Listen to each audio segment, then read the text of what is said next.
Pharmacist हूँ।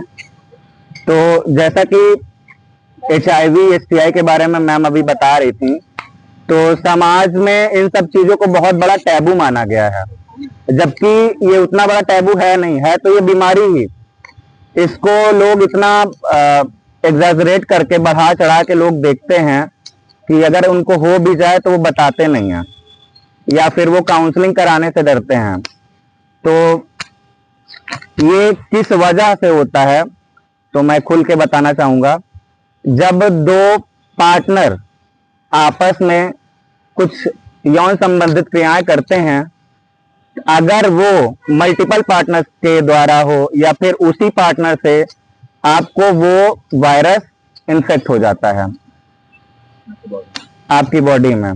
अगर वो वायरस हमारे अंदर चला गया तो ये धीरे धीरे करके मल्टीप्लाई होना शुरू हो जाता है।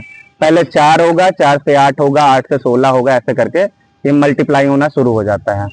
अगर इसका प्रॉपर तरीके से डायग्नोस नहीं हुआ, उसका ब्लड सैंपल ना लिया गया, उसका इलाज ना हुआ, तो ये आगे चल के एड्स में कन्वर्ट हो जाता है, जो कि उसका इलाज तो इम्पॉसिबल है। तो इसीलिए हमारे जगह पे सरकार ने जगह जगह पे ART सेंटर खोले हुए हैं। तो ART सेंटर क्या करती है, छोटे छोटे पिल्स देती है, एक दिन की एक दवा देती है, जिसको खाने से हमारे शरीर में जो HIV के वायरस होते हैं वो एक पिंजरे की तरह बंद हो जाते हैं, हमारे जो सेल्स के अंदर वो बंद हो जाते हैं, लॉक हो जाते हैं। तो ये क्या करता है, जो हम HIV जो है वो इम्यूनिटी सिस्टम पे वार करता है। अगर हमारा इम्यूनिटी सिस्टम मजबूत नहीं रहेगा तो हम ना बीमारियों से, जो काफी सारी बीमारियां होती हैं, उनसे बहुत जल्दी इफेक्ट हो जाएंगे और वो अपने तरीके से हील नहीं कर पाएंगे। तो ये वायरस उसी पे अटैक करता है और हमें और कमजोर करता चला जाता है।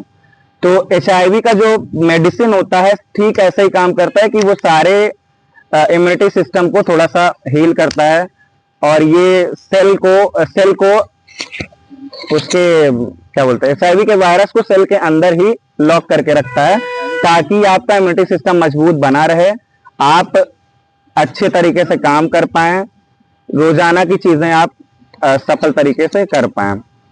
तो सबसे गुजारिश यही करना चाहूंगा, अगर आपको संदेह होता है, अगर किसी को HIV का सिम्टम दिखता है या फिर कोई भी STI का सिम्टम अगर दिखता है, तो आप नजदीकी ART सेंटर पे जाइए, या गंगा फाउंडेशन है और प्राइवेट जो ऑर्गेनाइजेशंस हैं उनसे संपर्क करिए और आप उनके पास जाइए, डायग्नोस कराइए। ये कंप्लीटली सेफ है डायग्नोस कराना, और कंप्लीटली प्राइवेट भी है। आपका जानकारी इवन आपके परिवार तक भी नहीं दी जाती है, आपकी चीजें आप तक ही गोपनीय रखी जाती हैं।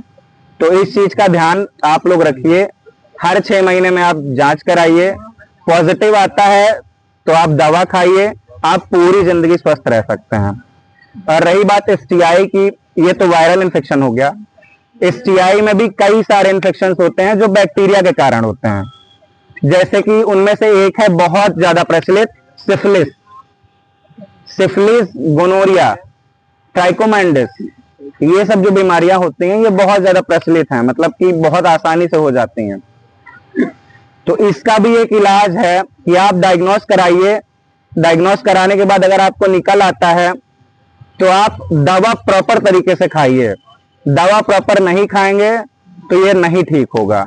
आगे चल के 5 से 10 सालों के अंदर अंदर ये पूरी तरीके से शरीर को खा लेता है और आपका जो मौत है वो निश्चित है इसमें। तो इससे अच्छा है आप जो है पहले ही, अगर आपको संदेह होता है तो आप डायग्नोस कराते रहिए।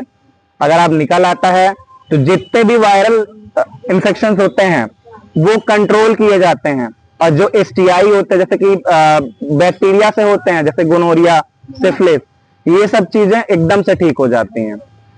इस पे 100% क्योर है, 99.9% क्योर है इसका। लेकिन वायरल का इसका प्रोटेक्शन है, आप इसको बांध के रख सकते हो, जब तक आपका वो दवा खाते रहेंगे तब तक ये बंधा रहेगा। तो बस यही कहना चाहूंगा कि आप लोग जो है इसको जानकारी को जो अच्छा लगा हो आप जो है अमल करिए, डायग्नोस कराते रहिए चेक कराते रहिए, अपने आप को स्वस्थ रखिए।